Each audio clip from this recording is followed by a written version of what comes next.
संविधान की रक्षा कौन करेगा? मुट्ठी बंद करके जोर से आवाज आना चाहिए। अंदर कलेक्टर बैठे, उनके कानों में रेंगना चाहिए।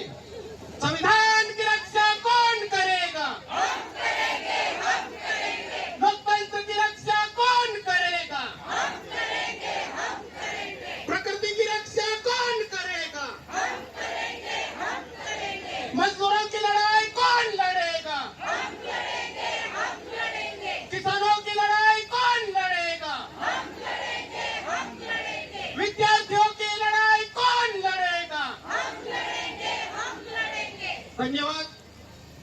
ये जो आंदोलन प्राइवेटाइजेशन के अगेंस्ट में यहाँ पर खड़ा हुआ है, करीब करीब ये सिर्फ गुजरात की बात नहीं है, ये पूरे भारत देश की बात है, जिसमें मध्य प्रदेश भी आता है। मध्य प्रदेश में भी यही खेल चल रहा है और इस पूरे भारत देश में यही खेल चल रहा है। दवाखाने का निजीकरण, सरकारी स्कूलों का निजीकरण, सरकारी संस्थाओं का निजीकरण, और इस निजीकरण के बदौलत ये सोचते हैं कि सिर्फ आदिवासियों का नुकसान हो रहा है।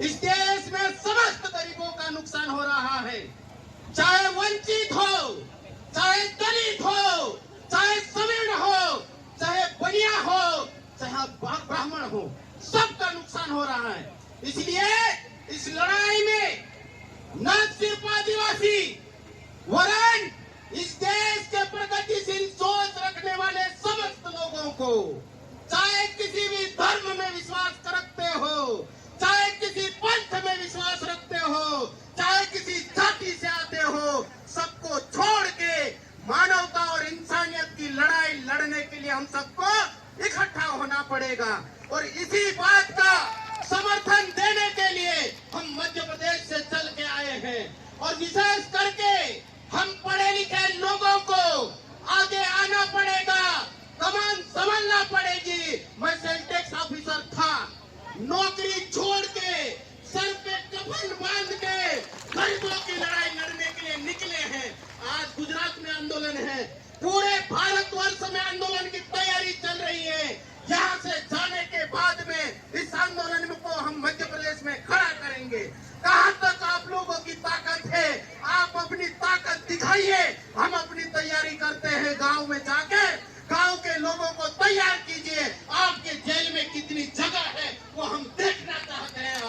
ये लड़ाई आर पार की है, ये लड़ाई रुकने वाली नहीं है, ये लड़ाई झुकने वाली नहीं है, ये लड़ाई बिकने वाली नहीं है, ईमानदारी और सच्चाई की लड़ाई है। तो हम सब लोगों को तैयार रहना पड़ेगा। क्या आप लोग तैयार हो? जिस दिन जरूरत पड़े ये सोचते होंगे गांधीनगर में बैठ के राज करेंगे, ये सोचते होंगे दिल्ली में बैठ के राज करेंगे, ये इनकी गलत फहमियां हैं। जिस दिन हम रोड पे आएंगे, आपके रास्ते हमारे गांवों से ही जाते हैं, आपके खाने का भोजन हम लोग ही तैयार करते हैं। हम अपनी असलियत पे आ जाएंगे तो आपके लेने के देने पड़ जाएंगे। और दूसरी जो भूल कर रहे हैं, जंगल खत्म करेंगे, पानी खत्म करेंगे, जमीन खत्म करेंगे, संसाधनों को खत्म करेंगे और आदिवासी मर जाएंगे। ये इनकी गलत फहमी है। सबसे पहले आप लोग मरने वाले हैं, इसलिए आप लोगों की रक्षा के लिए लड़ाई हम लोग लड़ रहे हैं।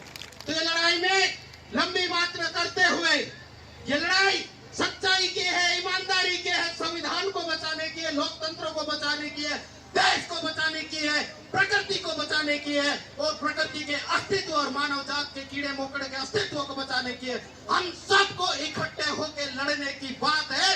इसलिए कोई छोटा नहीं, कोई बड़ा नहीं, कोई आगे नहीं, कोई पीछे नहीं, सब जमीन से हम लोग लड़ाई लड़ेंगे और इस लड़ाई को जीतेंगे। आप लोग जो नारे लगा रहे थे ना, वो सच्चाई है। इस सच्चाई को जीतने के लिए हमें कुछ नहीं देखना है, चाहे गोली चले तो हमारे सीने पे चले, लेकिन हम पीठ नहीं दिखाएंगे। इस बात को लेके हम लोगों को चलना पड़ेगा।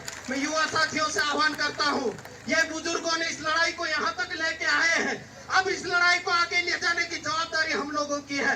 क्या आप लोग तैयार हो युवा साथी? कफन बांधिए सर पे, निकलिए मैदान में। ये जंग है हम सब की, हम सब मिलकर लड़ेंगे हिंदू मुस्लिम सिख ईसाई ये देश हम सबके भाई भाई का है। आप अकेलों का नहीं है। आप गुजराती वहां जाके बैठ जाते हो दिल्ली में और अंधे फरमान सुनाते हो। ये अब आपकी दादागिरी नहीं चलने देंगे हम। मैं अपनी बात को यही खत्म कर रहा हूं क्योंकि और भी साथियों के हम लोगों को बात सुनना। फिर से यदि मेरी बात में दम है, सच्चाई है आप लोगों की लड़ाई में, तो नारा इतना गूंजना चाहिए कि इस जो बिल्डिंग है इसके दीवारें हिलना चाहिए। संविधान की